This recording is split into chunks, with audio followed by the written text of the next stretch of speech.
Shalom. मेरे लिए जीना मसीह है। फिलिपियों की पत्री उसका पहला अध्याय उसका 21वां पद में लिखा है, क्योंकि मेरे लिए जीवित रहना मसीह है और मरना लाभ है। हम मसीह के अनुयायी स्वर्ग में प्रभु के साथ होने के गर्वशाली दिन की प्रतीक्षा करते हैं। हमने चर्च के गीत सुने हैं जहां पे हम गाते हैं कि नीले आसमां के पार जाएंगे, मेरा यीशु रहता वहां। हाँ, यह वह जीवन है जो आ रहा है, लेकिन आज के जीवन के बारे में क्या हमने यह सोचा है कि हमने यीशु के शिष्यों के रूप में अपना जीवन कैसे जीना चाहिए? जीवन आराम के बारे में नहीं है। हमारी बड़ी उम्मीद यह होनी चाहिए कि यीशु को हमारी जीते जी हमारे देह में या हमारी मृत्यु से उनको महिमा मिले। जीवन वैसे ही बहुत सारी चुनौतियां देता है। बीमारी, पैसों की तंगी, रिश्तों से जुड़ी समस्याएं, रहने की परेशानियां, यह सूची काफी लंबी हो सकती है। हम यीशु के साथ अनंत काल पर नजर रखते हुए आज का ख्याल कैसे रख सकते हैं? कई लोगों के लिए दुनिया के दबावों के आगे झुकना आसान होगा। जब दुनिया कहती है जीना आराम है और मरना नुकसान है, तब फिलिपियों की यह पत्री उसका जो एक अध्याय उसका 21वां पद में जो पौलुस ने लिखा है वह समझ में आता है। मेरे लिए जीना मसीह है और मरना लाभ है। इस वचन को देखने का एक तरीका यह है कि भले ही कठिनाइयां हो, मैं मसीह के लिए जीना पसंद करूंगा, जो मेरी आत्मा को खोने से बेहतर होगा। इस दुष्ट क्रूर दुनिया का हिस्सा बनने के बजाय मैं मरने की उम्मीद करूंगा, जो मेरी आत्मा के लिए फायदेमंद होगा। इसे संदर्भ में देखने का एक और तरीका है। प्रेरित पौलुस रोम के शहर में जेल में था, मुकदमे का सामना कर रहा था, यह जानते हुए कि उसे मसीह में अपने विश्वास के लिए मार डाला जाएगा। इसीलिए वह फिलिपियों में चर्च को एक पत्र लिखता है और उनसे कहता है, यह वही है जो मैं मानता हूं, जीना मसीह के लिए है और मरना लाभ है। यह एक व्यक्ति है जो मौत की सजा का सामना कर रहा है। हमें यह समझना होगा कि वह क्या कह रहा है। पौलुस उत्सुकता की उम्मीद करता है और आशा करता है कि वह किसी भी तरह से शर्मिंदा न होगा, बल्कि उसके पास पर्याप्त साहस होगा ताकि हमेशा की तरह अब भी मसीह उसके शरीर में ऊंचा उठाया जाए, चाहे जीवन से या मृत्यु से। जैसे कि उसने कहा, मेरे लिए जीना मसीह है और मरना लाभ है।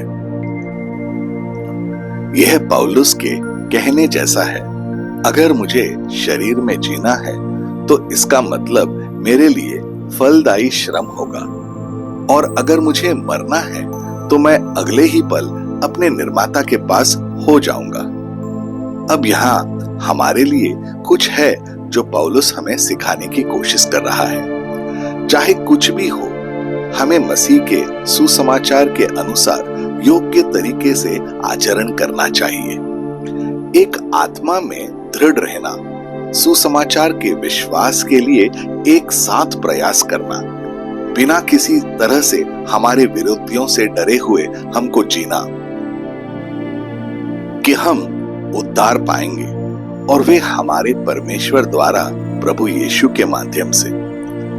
क्योंकि मसीह की ओर से हमें न केवल उस पर विश्वास करने की अनुमति दी गई है, बल्कि उसके लिए दुख उठाने में भी अनुमति दी गई है, क्योंकि हम भी उसी संघर्ष से गुजर रहे हैं जैसे कि उस समय के पहले चर्च के संतों ने किया था। तो इस क्षण से आइए हम इसे समझें। वास्तव में जीने का मतलब अधिकतम आराम से रहना नहीं है। वास्तव में जीने का मतलब है इस दुनिया में मौजूद हर चीज से बढ़कर यीशु को खोजना और उसका आनंद लेना। केवल यीशु में ही अनंत जीवन पाया जाता है। क्या जीने या मरने में हमारी सफलता इसी से नापी जाती है? क्या हम हर चीज से बढ़कर यीशु की महिमा का अनुसरण करते हैं? क्या हम कहेंगे मेरे लिए जीना आराम है, या हम कहेंगे मेरे लिए जीना मसीह है? आइए प्रार्थना करें। प्रिय प्रभु यीशु, हम आज सुबह आपके सिंहासन के सामने असीम कृतज्ञता के और प्रेम से भरे हृदय के साथ आए हैं। आपका वचन हमें विश्वास और संगति के अनमोल उपहार की याद दिलाता है और हम आपके प्रेम पूर्ण दयालुता के लिए अपना हार्दिक धन्यवाद व्यक्त करना चाहते हैं। आपने हमारे जीवन में जिन लोगों को रखा है उनके लिए धन्यवाद। तत्काल परिवार के लिए धन्यवाद। संतों और बुजुर्गों के परिवार के लिए धन्यवाद, जिन्होंने विश्वास की इस यात्रा में हमारा समर्थन और प्रोत्साहन किया है। उनका प्यार आपके प्यार को दर्शाता है और हम वास्तव में धन्य हैं कि वे हमारे जीवन में हैं।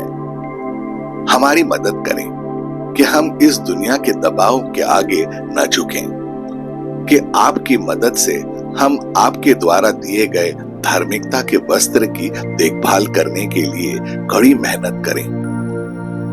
हमारी मदद करें कि हम परिस्थिति के बावजूद आपके सुसमाचार को जिएं।